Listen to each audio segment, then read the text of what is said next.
Crop Talk on Market Journal is supported by Nebraska soybean farmers and their checkoff. Finally today, what are some of the characteristics of a good farm manager? That's a big question. Some say success results from a conglomeration of several factors, including a good combination of strategic planning and decision-making abilities. We recently spoke with farm and ranch management specialist Jay Parsons to discuss the value specifically of strategic planning for farmers and ranchers. And Jay, you talk about in this article that strategic planning can be both a curse and a cure. We'll talk more about what you mean by that and some of the research you've done on this topic. But first, let's define what you mean by strategic planning in this context. Yeah, well, there's a lot of different strategic planning processes out there. The similarities with them is people generally split them up into three different stages. The first stage is what we call a strategic stage, which is basically saying where am I at right now, what kind of resources do I have, and what's my current situation, and then where do I want to go? Where do I want to get to in the next 5, 10, 15 years or so? The second stage would be the tactical stage, where you explore different ways to complete that process, to go from here to there. And then the third stage would be the operational stage, which you actually implement what it is that you decide to do it. So the big thing that distinguishes strategic planning from, say, other planning is just this idea that I'm thinking more long-term and I'm being strategic on reaching those long-term goals and outcomes that I'm looking for. Well, let's zero in on this topic for our viewers today, our farmers and ranchers out there joining us on Market Journal. What would you say the value of strategic planning is for them? Well, that's a good question, because I've been helping educate producers on strategic planning for 20 years at least, and we always say, hey, people who do this are more successful. But what I found out when I started looking into it, because somebody asked that question because they wanted a number, right? And there's not a lot of studies that actually quantify the value. The one thing I will say is that people who know where they want to go tend to be more likely to get there, right? That they've actually done some conscientious planning of what success looks like, and they tend to do things that lead to that more often. But quantifying is a little bit more tricky and a little bit more ambiguous right now. You've been studying this topic, obviously, and implementing some of these things for more than 20 years. I guess if you put a rough estimate out there, how many producers are trying to think long-term about strategic planning today? Any idea on that? Well, any planning topic with ag producers, with any business owners really, and people in life, it's kind of a tricky one from a standpoint that a lot of people claim to be doing it, but if you actually look for visible evidence, it's sometimes hard to come by because they don't tend to write some of these things down or take the time to write them down and articulate them clearly. If I'm just going to throw rough numbers out there, I would say, about 40% of producers out there are doing some sort of strategic planning in some sort of fashion that you could ask them some questions and become relatively comfortable that they're trying to do it in like I said, a significant fashion. But if you actually went out and tried to look for things written down, I'm guessing it's somewhere, 3% maybe that have it written down. There's a few larger operations, especially multifamily operations or ones that have, say, investors involved, that they actually do have a written business plan that serves as a strategic plan. But that's definitely a minority of them. Well, speaking of writing things down, you went on a mission to look at some research into this area. You found some different research projects, mainly outside the U.S. What did you find?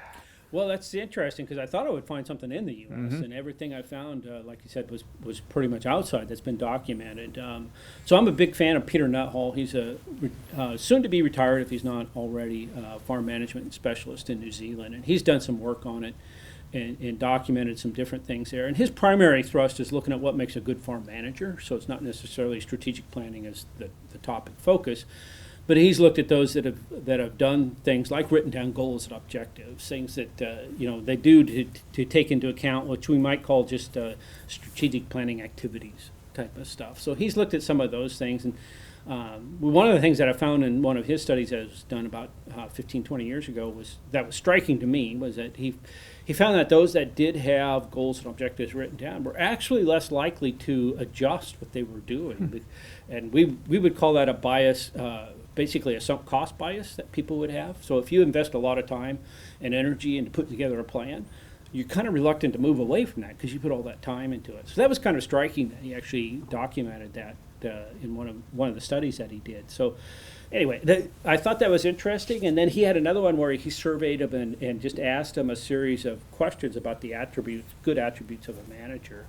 And in there was a couple of them that pertain specifically to strategic planning, like do you have goals and objectives? How important is that? And then I think the other one basically had to do with written plans and planning activities. But both those were kind of mid-pack. Out of 15 that he ranked, they were very mid-pack. And the producers tend to put more emphasis on basically the ability to react to current information and make good decisions. So I looked at that quite a bit. There were some other studies in UK, and the UK studies looked a lot at basically people's, how active they were in having goals and objectives, whether they had them written down or not. Canadian study looked at a similar thing, and in a nutshell, about 2/3 of people foreign producers claim that they had goals and objectives clearly in their mind. But depending on the study, it was 50 to 25% actually said they had something written down to that effect. So anyway, it's kind of interesting to see the different things that are out there.